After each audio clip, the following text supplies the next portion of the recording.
Most people are stuck in a loop.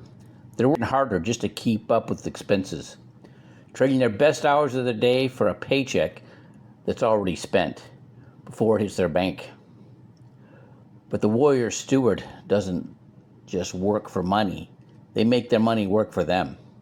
This Friday, we're breaking down the missing link, the debt freedom flywheel, the wealth growth strategy. We're talking about how to aggressively increase your cash flow right now, not just to have more, but to fuel the creation of assets that actually produce. The goal isn't a bigger bank account, it's financial sovereignty. We're going to show you how to stack assets until they hit the tipping point. The moment where your passive income replaces your current paycheck and you finally own your time again. Stop playing defense with your finances and start building your legacy.